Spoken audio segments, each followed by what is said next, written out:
Hola, bienvenido a esta tercera clase del primer módulo de tu curso de anemias. En este vamos a hablar de la clasificación de las anemias. Una vez que ya vimos algunas pruebas complementarias, vamos a empezar a aplicarlas en la clasificación. Y es un pequeño brinco para irnos hacia el diagnóstico.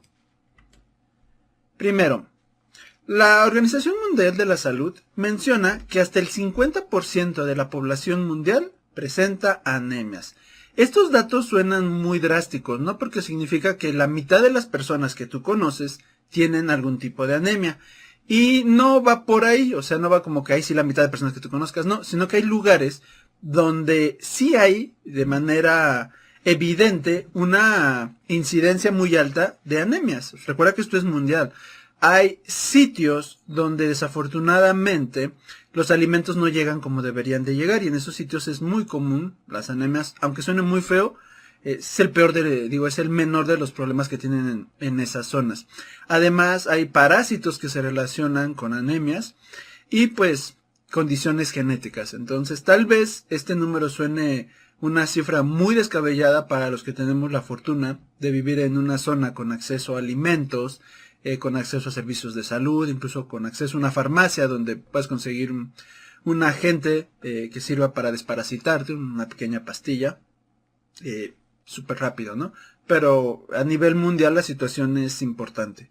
Es algo que debemos de considerar, que es una enfermedad, perdón, que como tal los diferentes tipos de anemias, ya con nombre y apellido considerados enfermedades, sí es de gran incidencia. Tal vez a ti no te lleguen muchos casos, tal vez sí, dependiendo en dónde estés. Normalmente se asocia la presencia de anemias con malos hábitos alimenticios, y cuando digo hábitos alimenticios malos no me refiero a que la persona no quiere comer, tal vez no tiene los recursos, o incluso con zonas con alta incidencia de parásitos. Y con esto definamos ya qué es anemia. Recuerda que con nombre y apellido, o sea, anemia ferropénica, anemia drepanocítica, talasemia menor, o sea, ya hablando de qué tipo de anemia es, ya se considera una enfermedad o un síndrome y todo lo que hablan las guías. Pero hablando solo de anemia, o sea, la palabra anemia solita es disminución de la masa de hemoglobina circulante. No se te olvide, eso significa anemia.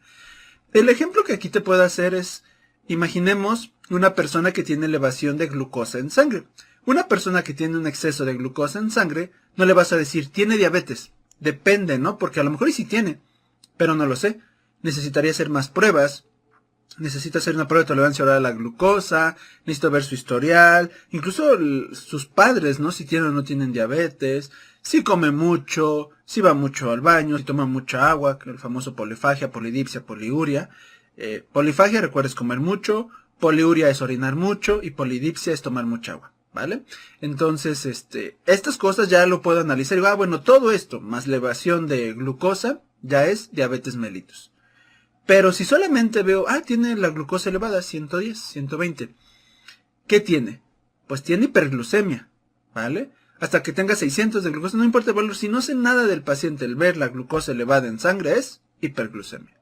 Que puede o no puede ser diabetes. Aquí es lo mismo. Ver la hemoglobina baja es anemia. ¿Cuál? No sé. Necesito más pruebas, necesito conocer la clínica, necesito saber más del paciente para llegar a dilucidar y decir, bueno, ahora sí, está el enfermo y la enfermedad se llama enfermedad, no sé, anemia ferropénica, anemia drepanocítica. Digo ferropénica porque es la más común. Ahora, en esta vamos a ver cómo se diagnostica si un paciente tiene o no tiene anemia.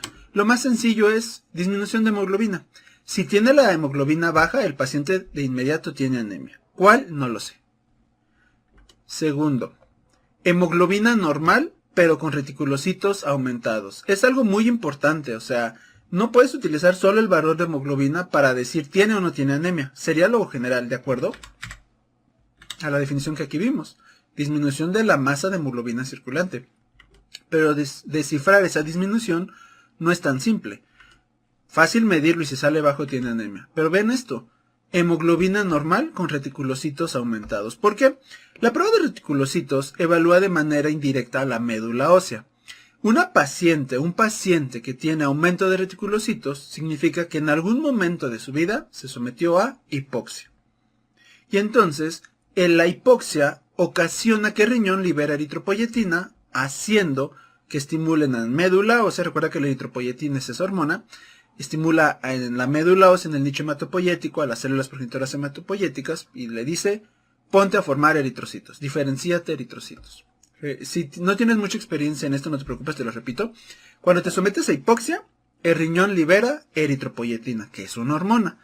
La eritropoyetina viaja al hueso, al interior del hueso, en la médula ósea, en un sitio muy especializado que se llama nicho hematopoyético.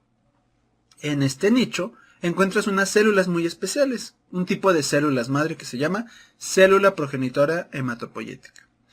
Esta, al recibir el estímulo de la eritropoyetina más otros más, el más importante es la eritropoyetina, no te preocupes, empieza a dividirse y a diferenciarse a eritrocitos.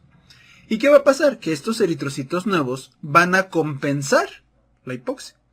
Van a intentar compensar este efecto. Y ahora, como tienes más eritrocitos en circulación, que todavía son inmaduros, son reticulocitos, pero sirven para lo mismo, vas a tener una hemoglobina normal. Realmente no tiene la hemoglobina normal. Imagina que tienes deudas y que para pagar tus deudas pides prestado. Y ahora tienes dinero. ¿Realmente tienes dinero? No, estás endeudado. Lo mismo ocurre aquí. Esa hemoglobina no es normal, está compensada. Estos términos, o este que estamos viendo aquí, es muy común en pacientes con hemólisis. Hemoglobina normal con aumento de reticulocitos. Y se clasifica como una anemia. Un paciente que tiene reticulocitos aumentados, de inmediato tiene anemia. Hay que descubrir cuál. También hay que considerar que existen anemias donde los reticulocitos no están aumentados, y ese es otro tipo de anemia, pero lo vamos a hablar más adelantito. Por otro es, si el paciente disminuyó 2 gramos sobre decilitro de hemoglobina en un periodo, y aquí se ve claro, hay literatura que dice 12 horas, hay literatura que dice 24 horas. Vamos a cerrarlo a 24 horas, ¿vale? Pero también está claro que hay guías que dicen 12, ya depende del país de donde estés. Normalmente las guías europeas sí se van a las 12, las americanas y latinoamericanas dicen 24 horas.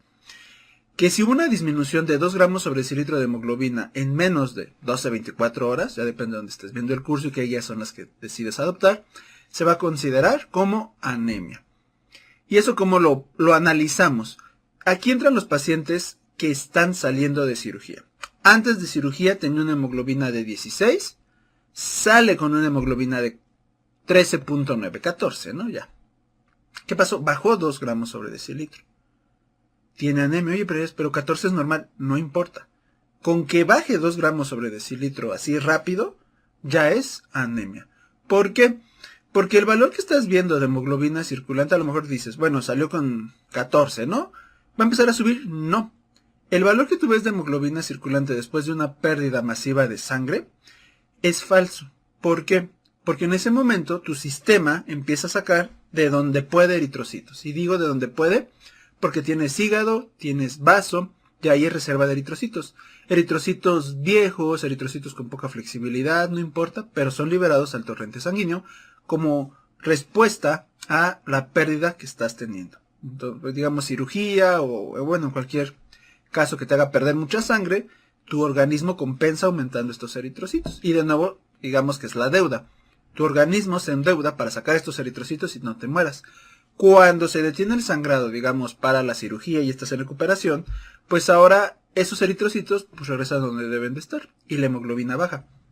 Es muy común que vemos pacientes con cirugía que a lo mejor de 16 bajaron a 13 y dicen, bueno, 13 está bien, no tengo por qué pelear. Y sigue bajando, 13, 12, 11, y dicen, bueno, y hasta buscan de dónde, ¿no? Y puede ser que sí tenga todavía un sangrado activo, pero buscan y no encuentran sangrados activos. Es por esto, los eritrocitos regresaron a donde tenían que estar y ahora va a encontrar un nuevo estado homeostático, es un nuevo estado de armonía a nivel de hemoglobina. Y de ahí ya podemos empezar a dar tratamiento o simplemente con el tiempo empieza a subir. Es un hecho que la hemoglobina que se obtiene después de una pérdida importante de sangre, dije importante, no cualquier pérdida, una pérdida importante de sangre, ese valor de hemoglobina no necesariamente es el valor real y hay que estarlo monitoreando cada 6, 12 y 18 horas. También hay que tener cuidado, ¿por qué? Porque en estas personas, si nosotros sacamos sangre constantemente, pues podemos hacer más severa esta anemia. Así que el consejo sería, ya salió de cirugía, tiene ningún tipo de sangrado activo, ya lo verificaron, déjalo descansar 24 horas, 36 horas y determinas otra vez los valores. Si la vida del paciente no corre riesgo, no tienes ninguna sintomatología, también para qué estarle tomando muestras cada ratito. Para empezar, el valor original no va a ser, es real, ¿no? Y también tiene que recuperarse el paciente. 24 horas que lo dejes esperando en lo que vuelves a hacer estudios, no le va a pasar absolutamente nada, siempre y cuando no tenga sangrado activo y durante la cirugía se haya hecho el procedimiento de manera adecuada. Si hay fiebre, si hay pérdida de conocimiento, si hay sangrado activo, pues obviamente necesitamos hacer más estudios. En ellos sí, también hay que tener ahí cierta concordancia.